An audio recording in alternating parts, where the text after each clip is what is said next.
What up, YouTube? So, right now, I want to talk about this whole ranking with the WBC and why I feel that Danny Garcia doesn't deserve to be number two.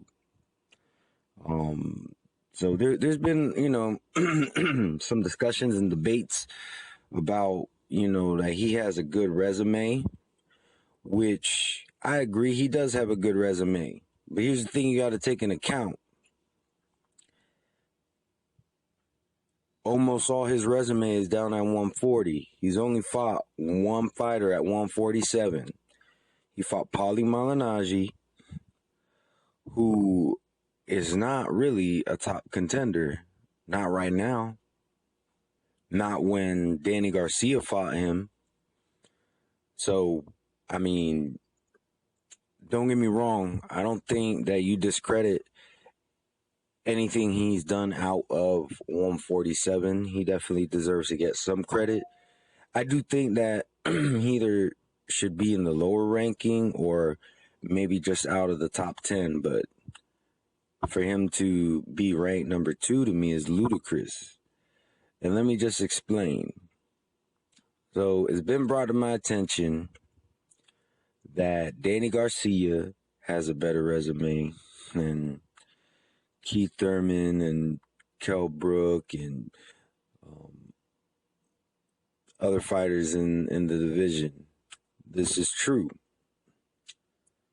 But answer me this. Take a look at Danny Garcia's previous fights. Lamont Peterson, Mauricio Herrera. And tell me, judging by those fights, do you think he could beat Keith Thurman or Kell Brook or even Sean Porter? Now, out of the top contenders, or the not top contenders, out of the top welterweights, Danny Garcia only has one opponent in common with one of the top welterweights, and that is Sean Porter. Sean Porter also fought Paulie Malignaggi. So, given that we have this fighter who's ranked so highly, he's ranked above Sean Porter apparently, let's take a look at their fights. You have Sean Porter, who knocked out Paulie Malignaggi in devastating fashion, and I believe it to be the 4th round. I'm going right off the top of my head. If I'm not mistaken, it's the 4th round. It might have been the 5th, but I'm pretty sure it was the 4th round. Looked impressive. I mean, dominated Paulie Malignaggi. Paulie Malignaggi had no answers for Sean Porter in that ring. That's just the truth. Now, let's take a look at Danny Garcia when he fought Paulie Malignaggi. If you go back and you look at that fight, Danny Garcia was looking sluggish. He was looking slow. He really was.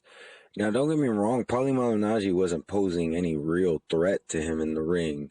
There was never one point where I'm like, oh goodness, he's getting his ass kicked in there. No, it was really Paulie Malignaggi was trying to make a fight, trying to make it seem like it was more competitive than it really was by over there getting in his face right after the bell would ring at the end of the round, even though he was getting his ass beat.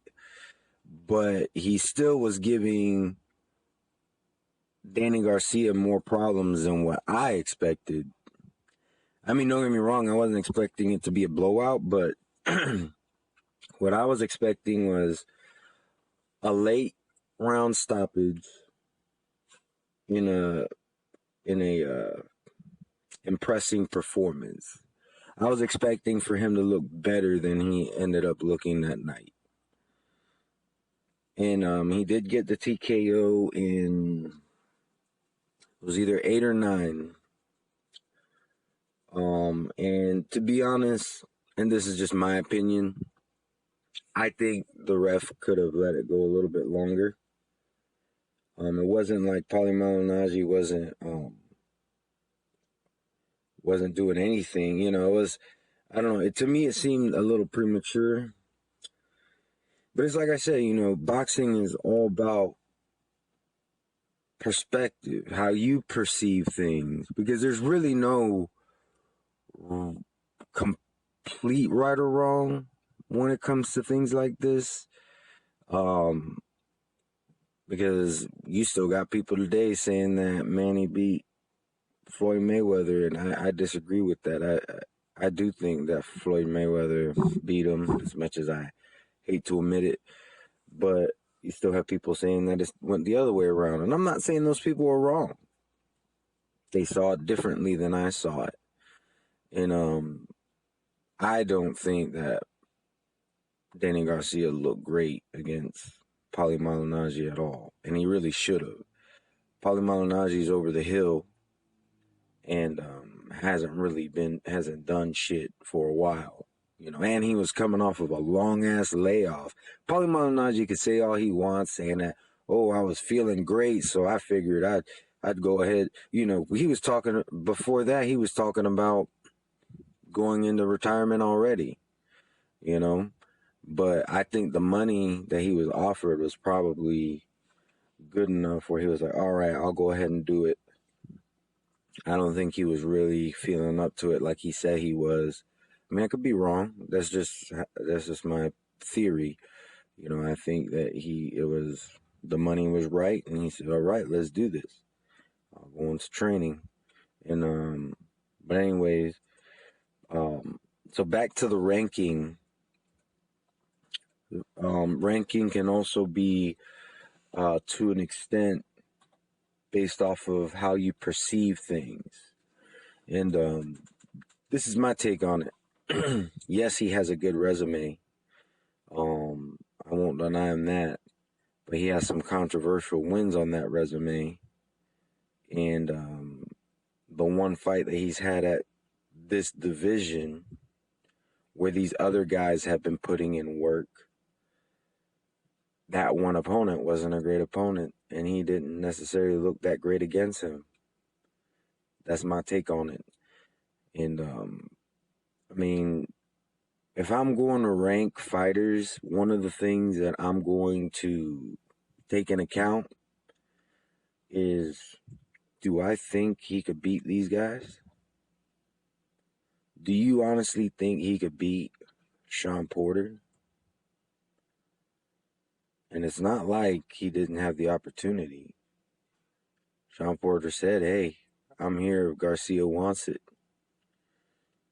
You honestly think that he will be able to beat Keith Thurman?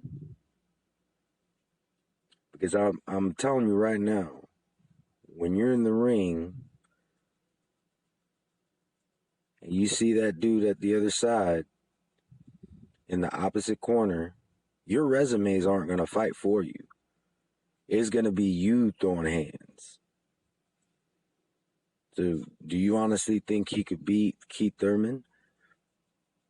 My opinion, my theory, because all we could do is give our opinions and theories. Nothing is fact until they actually fight. I don't think he could beat either of them.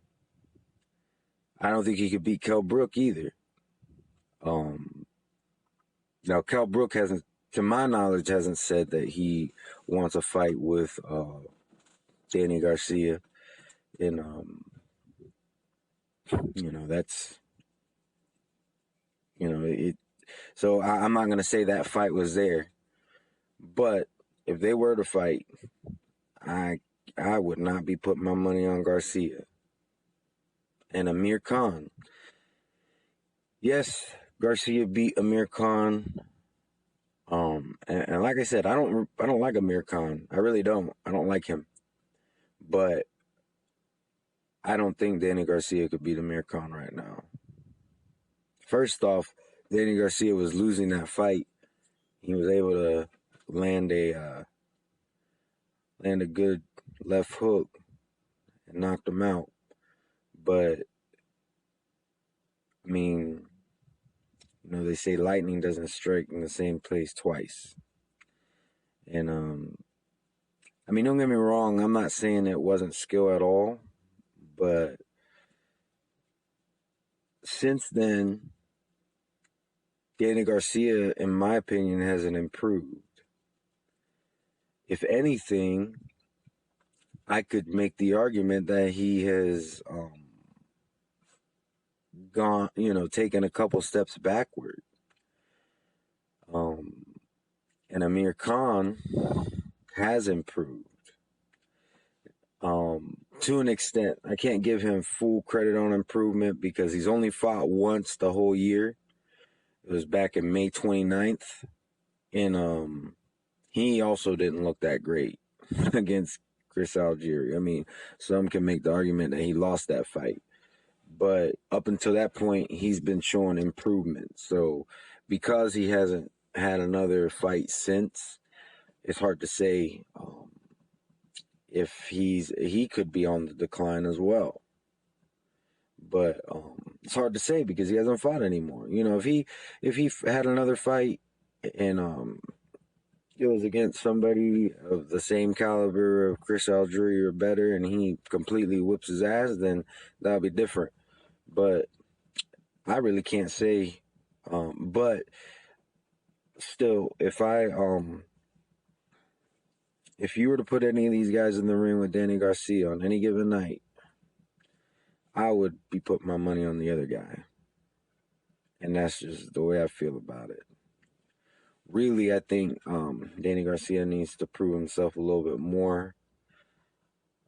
He said that he thinks he'll have ultra power at this division. And when he fought Paulie Malignaggi, who has been knocked out, and had problems even hitting him at times, I don't really.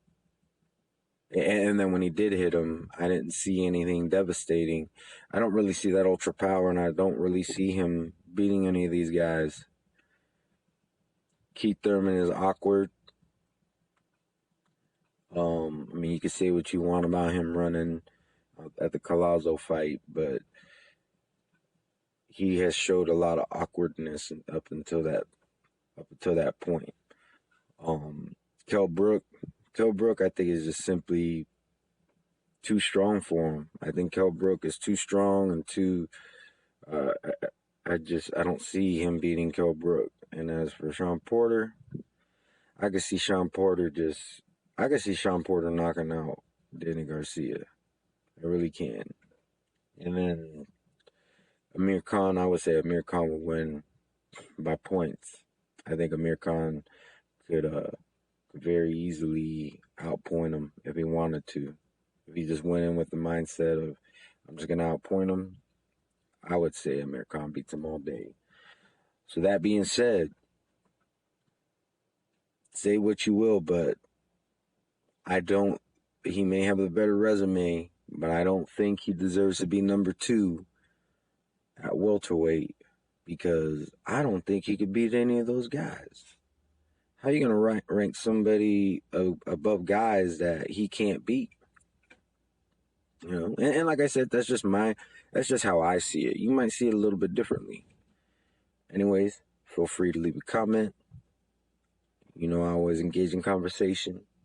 You all have a good day.